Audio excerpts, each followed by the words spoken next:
আসসালামু আলাইকুম। আজকে আমরা একটা অসাধারণ ব্যবসায়িক পরিকল্পনা একদম ব্যবচ্ছেদ করে দেখব।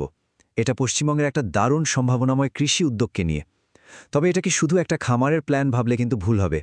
এটা আসলে একটা সম্পূর্ণ আধুনিক ব্লুপ্রিন্ট, যা আমাদের ধাপে ধাপে দেখাবে কিভাবে একটা সফল উদ্যোগ একদম শূন্য থেকে গড়ে তোলা যায়। চলুন তাহলে শুরু করা যাক। তো প্রথমেই যে প্রশ্নটা মাথায় আসে সেটা হলো এইটা। ভাবুন তো একবার, আপনার হাতে এমন একটা সম্পদ আছে যাকে কিনা কালো সোনা বা ব্ল্যাক গোল্ড বলা হয়। আর আপনার চ্যালেঞ্জটা হলো এই সম্পদকে ব্যবহার করে একটা লাভজনক আধুনিক ব্যবসা দাঁড় করানো। কিভাবে সম্ভব? আমাদের আজকের এই পুরো বিশ্লেষণটা কিন্তু এই একটা প্রশ্নের উত্তর খোঁজারই চেষ্টা করবে। আচ্ছা, কিভাবে আমরা এগোব? আমাদের একটা পরিষ্কার রোডম্যাপ আছে। আমরা মোট 4টে ভাগে পুরো বিষয়টা আলোচনা করব। প্রথমে আমরা দেখব পশ্চিমবঙ্গের বাজারটা কতটা সম্ভাবনাময়, মানে সুযোগটা কোথায়। তারপর আমরা দেখব খামারটার আধুনিক নীল নকশাটা ঠিক কীরকম। এরপরে আসবে সবচেয়ে জরুরি অংশ, মানে সংখ্যার হিসাব নিকাশ, লাভ ক্ষতির চুলচেরা বিশ্লেষণ। আর সবশেষে আমরা একটা খুব গুরুত্বপূর্ণ নৈতিক দ্বিধা নিয়ে কথা বলবো। তাহলে চলুন আমাদের প্রথম পর্বে ঢোকা যাক। যে কোনো ব্যবসার সাফল্যের মূলে কিন্তু থাকে তার বাজার। তো প্রথমেই আমরা বোঝার চেষ্টা করব এই নির্দিষ্ট ব্যবসাটা পশ্চিমবঙ্গের মতো একটা জায়গায় এতটা সম্ভাবনাময় কেন। দেখুন, মূল কারণটা কিন্তু একদম সহজ।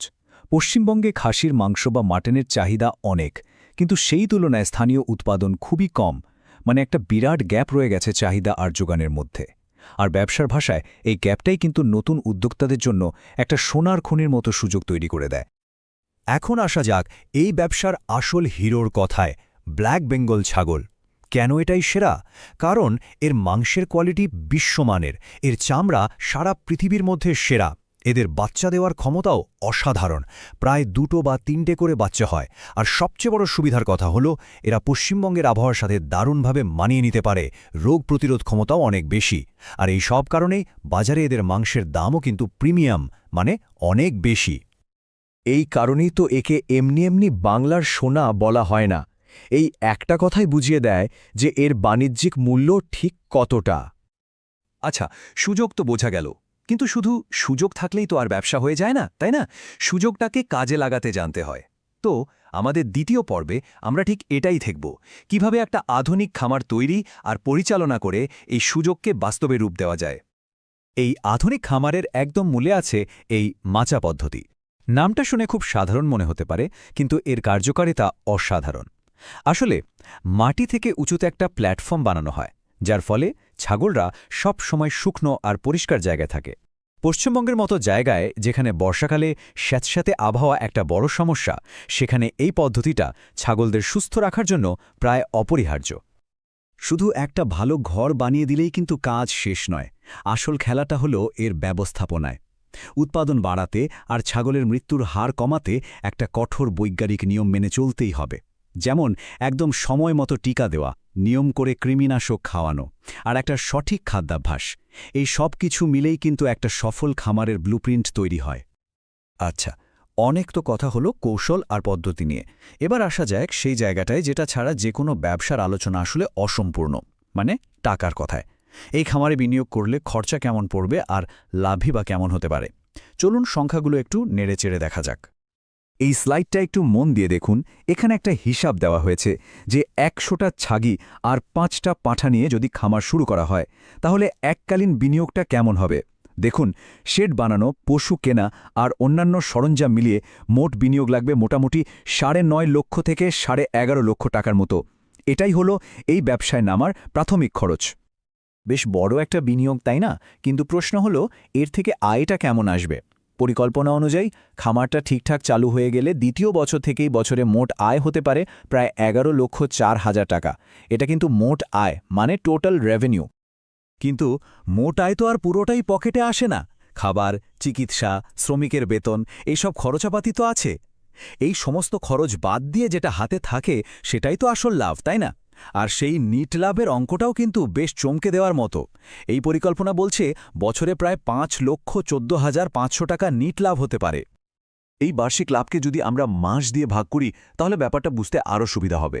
এর মানে দাঁড়ায় এই ব্যবসা থেকে প্রতি মাসে গড়ে প্রায় 42,800 টাকা আয় করা সম্ভব। এটা কিন্তু একটা দারুণ স্থিতিশীল আয়ের উৎস হতে পারে। এই বার চার্টটা দেখুন, ব্যবসার আর্থিক অবস্থাটা কি পরিষ্কারভাবে তুলে ধরছে। বাদিকের বারটা হলো মোট পরিচালন খরচ, আর ডানদিকেরটা হলো নিট লাভ। আর সবচেয়ে মজার বিষয় হলো দুটোই প্রায় সমান, মানে ব্যবসায় যা খরচ হচ্ছে প্রায় ততটাই লাভ হিসাবে ফিরে আসছে। এটা একটা দারুণ, সুস্থ আর কার্যকরী ব্যবসার লক্ষণ। এতক্ষণ আমরা ব্যবসার কার্যকারিতা আর আর্থিক দিকগুলো নিয়ে কথা বললাম, কিন্তু এবার আমরা এমন একটা দিকে যাব যা এই পুরো ব্যাপারটাকে একটা অন্য মাত্রা দেয়। এটা হলো ব্যবসার দর্শন এবং তার সাথে জড়িত একটা নৈতিক দ্বিধার প্রশ্ন, যা নিয়ে ভাবাটা খুব জরুরি। এই ব্যবসার মূল চালিকা শক্তি শুধু লাভ করা নয়, এর মূলে দুটো শব্দ আছে, হালাল আর তৈয়িব। হালাল মানে যা অনুমোদিত, আর তৈয়িব মানে যা বিশুদ্ধ বা স্বাস্থ্যকর। মানে শুধু ব্যবসায় যে অনুমোদিত উপায় হবে তা নয়, বরং পুরো প্রক্রিয়াটাই হবে নৈতিক এবং বিশুদ্ধ। মজার ব্যাপার হলো সরকারও কিন্তু এই ধরনের উদ্যোগকে দারুণভাবে সমর্থন করে। ৫০% পর্যন্ত ভর্তুকি, খুব কম সুদে ঋণের ব্যবস্থা, মানে যে কোনো নতুন উদ্যোক্তার জন্য এটা তো একটা বিশাল বড় সুযোগ। কিন্তু সমস্যাটা বাধে ঠিক এইখানেই। একদিকে আছে সরকারি সাহায্য, যা পুরোটাই ব্যাংক ঋণের ওপর নির্ভরশীল, আর ঋণ মানি সুদ। অন্যদিকে এই ব্যবসার যে মূল নীতি, সেই হালাল নীতি অনুযায়ী সুদ বা রিবা সম্পূর্ণরূপে নিষিদ্ধ। এই দুটো নীতির মধ্যে একটা মৌলিক সংঘাত আছে, একটা আরেকটার ঠিক উল্টো পথে হাঁটে। তাহলে উপায় কি?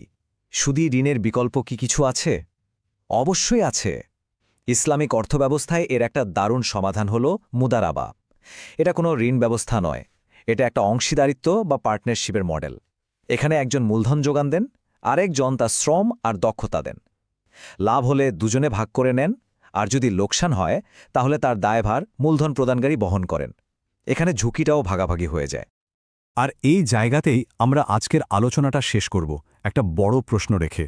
একজন আধুনিক উদ্যোক্তার সামনে যখন এমন একটা পরিস্থিতি আসে, একদিকে ব্যবসার প্রসারের জন্য সহজলভ্য আর্থিক সাহায্য, আর অন্যদিকে তার নিজের বিশ্বাস আর দর্শন, তখন সে কোনটা বেছে নেবে? কখন একটা আর্থিক লাইফলাইন তার নিজের দার্শনিক লাইফলাইনের সাথে সংঘাতে জড়িয়ে পড়ে? এটা কিন্তু ভাবার মতো একটা প্রশ্ন।